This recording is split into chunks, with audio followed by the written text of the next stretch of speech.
नमस्कार साथीहरू, NEPSE daily market update लिएर आइसकेको छु। आज साताको तेस्रो दिन मंगलबार पौष 5 गते 2079 साल। आज भने नेप्से 14.22 अङ्कले बढेर 1873.11 बिन्दुमा रोकिएको छ। इन्ट्राडे ग्राफ अनुसार हेर्ने भने आजको ओपनिङ पोइन्ट जुन 11 बजे मार्केट ओपन भएको थियो त्यो पोइन्ट नै आजको इन्ट्राडे लो पोइन्ट बनेको छ। झन्डै 11:13 मा चाहिँ केही थोरै पोइन्टले मात्रै बजार तर झरेको थियो।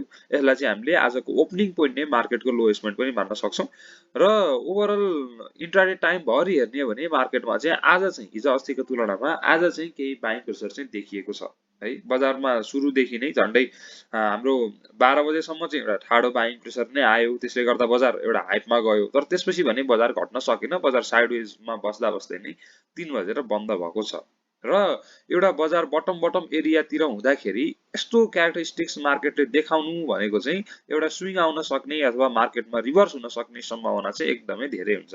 अझै पनि भोल्युम चाहिँ त्यति आइसकेको छैन, जम्मा 93 करोडको मात्रै भोल्युम छ। अझै हामी ढुक्क भएर किन्न सक्ने अवस्था चाहिँ अझै पनि भोल्युमले दिइरहेको छैन हामीलाई। तर ओभरअल क्यारेक्टर हेर्ने हो भने एउटा बटम एरियाको फेजतिरबाट हामीले देख्न सक्छौं। यहाँ एउटा बटम एरियाको फेजतिरबाट यदि मार्केटमा चाहिँ बिस्तारै एउटा मुभ आउन थाल्छ हैन, यत्रो लामो गिरावट पछि लगानीकर्ताहरू हैन अब किन्न पर्छ क्या हो भन्ने एउटा माइन्डसेट सहित अगाडि बढ्छन् भने त्यतिखेर चाहिँ हामीले पनि किन्नको लागि एउटा विचार चाहिँ गर्नुपर्ने हुन्छ। अब टोटल इन्डिकेटरको स्थिति के छ आजको वृद्धिपछि र आजको वृद्धिलाई हामीले हेरेर भोलि के गर्न सक्छौं त्यसको बारेमा चाहिँ डिटेलमा कुरा गर्छौं। त्यो भन्दा पहिला मार्केटको समरी हेरौं।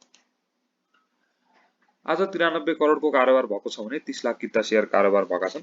153 वटा कम्पनीका लगानीकर्ताले कमाएका छन्, जसमा पनि पर्सेन्टेजको हिसाबमा हेर्ने हो भने एसएचएलभी सृजनशील लघु वित्त, त्यसैगरी एकेबीएसएल आदिको लघु वित्त, डीएलबीएस धौलागिरी लघु वित्त यी कम्पनीका लगानीकर्ताले सर्किटको लेभलमा कमाएका छन् भने सीवाईसीएल, एमएचएल, एनएबीबीसी यी कम्पनीका लगानीकर्ताले सर्वाधिक कमाएका छन् र 46 वटा कम्पनीका लगानीकर्ताले गुमाएका छन्, जसमा पनि फोवार्डका लगानीकर्ताले 2.51 भन्दा बढी गुमाएका छन् भने एलईसी, एमएलबीएल, आरएलएफएल, बीएलबीएस, पीआईसीएल यी कम्पनीका लगानीकर्ताले सर्वाधिक गुमाएका छन् र 13 वटा कम्पनीका लगानीकर्ताहरू अनचेन्जमा छन्। अपी, वरुण, जीआरडीबीएल, एचपीपीएल, एमबीजेसी, एनजीपीएल, एनआईबी, एसएचईएल, शिवम, एसबीसी, त्यसैगरी यूआईसी, यूएनएचपीएल र डब्ल्यूएन एलबी।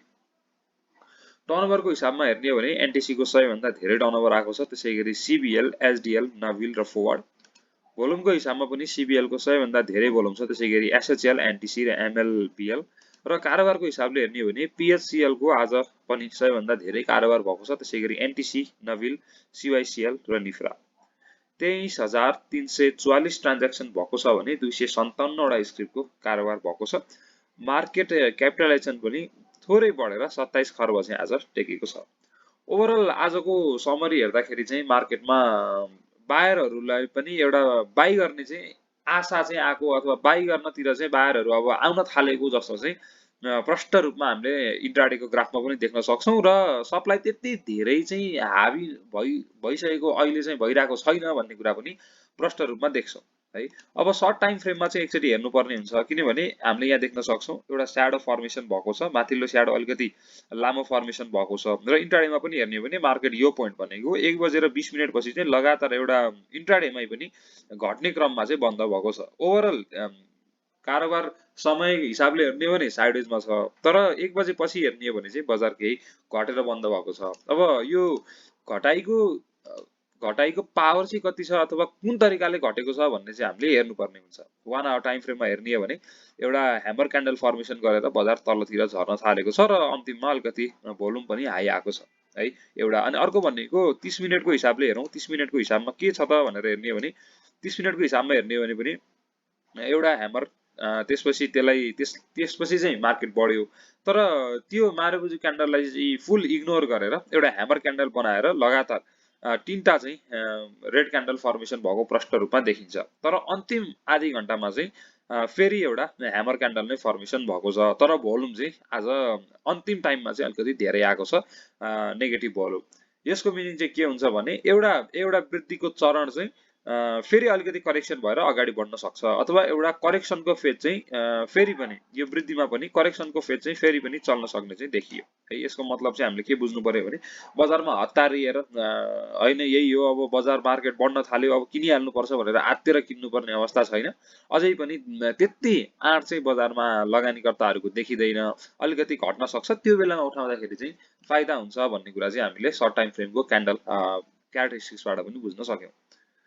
अब सबैभन्दा पहिला इन्डिकेटरबाट आरएसआईलाई चेक गरौँ। आजको वृद्धिपछि आरएसआईमा कतिमा पुगेको छ भन्यो भने 40.85 मा आरएसआई पुगेको छ। आरएसआई चाहिँ बिस्तारै 18 डिसेम्बरदेखि थोरै गर्दै अगाडि बढिरहेको छ। अब आरएसआई कति पुग्दा किन्ने त भन्ने पनि हुन्छ है। एउटा बेस्ट भनेको त अहिले पनि हामी त्यति माथिल्लो रेन्जमा अझै गइसकेका छैनौँ कि अझै पनि आरएसआई 40 सम्मै रहेको छ। 30 भन्दा तल गयो भने त हामीले ढुक्क भएर बाई गर्दा भइ नै हाल्यो। त्यतिखेर त रिस्क रिवार्ड रेसियोमा त रिवार्ड नै एकदमै धेरै हुन्छ हैन। बजार धेरै समयसम्म आरएसआई 30 भन्दा तल बस्दैन के। आरएसआई 30 भन्दा तल जाने बित्तिकै बजार माथि जान्छ। 70 तिर पुगेपछि चाहिँ त्यो भनेको चाहिँ ओभर बर्ड जोन हुन्छ र त्यतिखेर चाहिँ सप्लाई आउन सक्ने एकदमै धेरै चान्स हुन्छ। त्यसैले त्यो भनेको चाहिँ एउटा सेल गर्ने ठाउँ र यो भनेको एउटा बाई गर्ने ठाउँ। यो सिम्पल स्ट्र्याटेजी पनि हामीले लगाउन सक्छौं र त्यो स्ट्र्याटेजी अनुसार पनि हेर्ने हो भने आरएसआई अनुसारले चाहिँ अहिले अब ट्रेडिङको हिसाबले हेर्ने हो भने इन्डिकेटरकै हिसाबले हेर्ने हो भने त यसले बाइ सिग्नल अझै पनि दिएको छैन। कमसेकम 50 सम्म चाहिँ हामीले कुर्नुपर्ने हुन्छ। तर एउटा कुन ठाउँबाट डाइभर्जेन्स देखिरहेको छ भन्ने पनि हामीले हेर्नुपर्छ के। त्यो अनुसारले अहिले हामी कुन ठाउँमा छौं हैन, एउटा इन्डेक्सको हिसाबले पनि एउटा बटम एरियामा छौं। आरएसआई पनि लगभग 40 को फेजमा छ भनेपछि अहिलेको बाईमा तत्काल नै प्रॉफिट नभए पनि केही समय पश्चात चाहिँ प्रॉफिट चाहिँ हुने नै देखिन्छ है आरएसआईबाट चाहिँ। एकचोटि मनी फ्लो इन्डेक्सलाई हेरौँ। मनी फ्लो इन्डेक्सको स्थिति के छ त आजको वृद्धिपछि भन्ने हो भने हिजोको वृद्धिमा चाहिँ मनी फ्लो तल गइरहेको थियो। यसले गर्दा चाहिँ हिजोको वृद्धिपछि चाहिँ त्यो चाहिँ नटिक्ला कि भन्ने एउटा थियो, किनभने मनी फ्लो घटिरहेको थियो। तर आजको वृद्धिमा मनी फ्लो पनि बढेको छ। यसको मिनिङ चाहिँ लगानीकर्ताहरूमा एउटा आँट जागर चाहिँ आएको चाहिँ देखिन्छ है एमएफआईबाट। यदि एमएफआई र आरएसआई हेरेर चाहिँ बाई गर्नु भएको छ भने एउटा अर्ली तरिकाको है हाई रिस्क हाई रिवार्ड हुन्छ यस्तोमा चाहिँ, तर एउटा अर्ली टाइपको बाई इन्डिकेसन चाहिँ हामीले यसलाई पनि मान्न चाहिँ सक्छौं। अब एकचोटि पाराबोलिक सारलाई हेरौँ। पाराबोलिक सारको स्थिति के छ? यसको बाई सिग्नल आउन त मार्केट धेरै नै बढ्नु पर्ने छ। अझै कमसेकम पनि 1950 आसपासमा पुगेपछि मात्रै मार्केटले चाहिँ हामीलाई पाराबोलिक सारले चाहिँ हामीलाई बाई सिग्नल दिने चाहिँ देखिन्छ यहाँबाट। अब एकचोटि एमएसिडीलाई पनि हेरौँ। आज एमएसिडीमा लाइट रेड क्यान्डल फर्मेसन भएको छ भन्दा आज हिस्टोग्राममा लाइट रेड क्यान्डल फर्मेसन भएको छ, तर ग्याप चाहिँ त्यति साँगुरिएको छैन है। ग्याप चाहिँ त्यति नै छ अहिले पनि एमएसिडी र सिग्नल लाइनमा। यसको मतलब केही हदसम्म लगानीकर्ताहरूको जुन एउटा यहाँदेखि सेन्टिमेन्ट बिग्रियो नि, 5 डिसेम्बरदेखि सेन्टिमेन्ट बिग्रियो, त्यो सेन्टिमेन्ट चाहिँ केही हदसम्म सम्हालिएको छ है भन्ने कुरा चाहिँ एमएसिडीले पनि इन्डिकेसन चाहिँ गरेको छ। अब यसको बाई सिग्नल आउनको लागि चाहिँ मार्केट कमसेकम पनि 1900 आसपास अथवा 1910-20 सम्म चाहिँ पुग्नुपर्ने देखिन्छ। अब एकचोटि सुपर ट्रेन्डलाई हेरौँ। सुपर ट्रेन्डको 10/2 को स्थिति के छ भनेर 10/3 ले त अब अलिकति ल्यागिङ भयो, एउटा ट्रेन्ड नआइकन यसले चाहिँ बाई सिग्नल दिँदैन है। 10/2 अनुसार हेर्नु पर्दाखेरि पनि हामीलाई सुपर ट्रेन्ड अनुसारले नै बाई गर्ने हो भने पनि 1900 सम्म चाहिँ कुर्दाखेरि राम्रो देखिन्छ, जुन भनेको अझै पनि हामी 27 अङ्क चाहिँ तल नै रहेका छौं। 27 अङ्कको वृद्धिपछि सुपर ट्रेन्डको 10/2 जुनलाई हामीले अर्ली इन्डिकेटरको रूपमा पनि लिन्छौं, अर्ली ट्रेड इन्डिकेसन यसले दिने गर्छ। यो अनुसारले पनि 1900 को बिन्दु चाहिँ हाम्रो लागि एउटा सेक्युर बाई जोन चाहिँ हुने देखिन्छ है त। ल अरु ओभरअल सबै इन्डिकेटर हेर्ने हो भने लगभग धेरै जसोको नै यस्तै धर्मराको अवस्था छ कि सबै जसोको सेल सिग्नल छ र अब 2 दिनको वृद्धि पछि चाहिँ बिस्तारै अब सबै इन्डिकेटरको ग्यापहरु कम हुँदै जानु हैन, एमएहरुको पनि ग्याप कम हुँदै जानु, इन्डिकेटरले पनि सेन्टिमेन्ट चाहिँ अलिकति डाउन भएको जुन एउटा नेगेटिभ सेन्टिमेन्ट थियो त्यो चाहिँ केही सम्हालिएको इन्डिकेसन चाहिँ गरेका छन्। तर बाई सिग्नल आउन चाहिँ हामीले 1900 सम्म चाहिँ कुर्नुपर्ने देखिन्छ।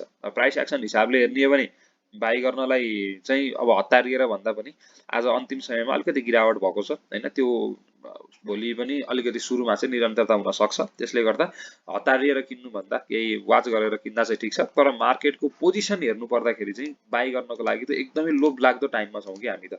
ठ्याक्कै लाभ अंशको फेजमा एउटा बियरिस पछि एउटा बटम एरियामा ठ्याक्क आएका छौँ र यो पोइन्टमा बाई गर्दाखेरि चाहिँ रिस्क भन्दा रिवार्ड नै धेरै हुन्छ लङ टर्म हिसाबले डिभिडेन्ड खाने हिसाबले हैन अर्को बुलमा बेच्ने हिसाबले हेर्ने भने त बेस्ट टाइम नै हो अहिले बाई गर्नको लागि र अर्को भनेको चाहिँ आज कुन पोइन्टमा गएर बजार झरेको छ पनि हेर्नुपर्छ हाम्रो एउटा रेसिस्टेन्सको पोइन्टमै गएर बजार झरेको छ यसले पनि भोलि चाहिँ मार्केट चाहिँ सुरुमा अलिकति नेगेटिभ हुन सक्ने सम्भावना चाहिँ देखाउँछ है त त्यसैले हतारिएर भन्दा पनि भोलिको 12 बजीसम्मको मार्केट हामीले हेर्यौं भने लगभग भोलि के हुन्छ अर्थात् भोलिको कारोबार दिनमा के हुन सक्छ भन्ने अनुमान गर्न सकिन्छ र त्यो अनुसारले चाहिँ हामीले डिसिजन लिनुपर्ने चाहिँ देखिन्छ आजको भिडियो यति नै गरौँ यस्तै शेयर सम्बन्धी जानकारी आइपिओ एफपीओ रिलेटेड जानकारी पाउनको लागि हाम्रो च्यानललाई सब्स्क्राइब गरी बेल आइकन प्रेस गर्न नबिर्सनु होला आजको भिडियो यति नै गरौँ धन्यवाद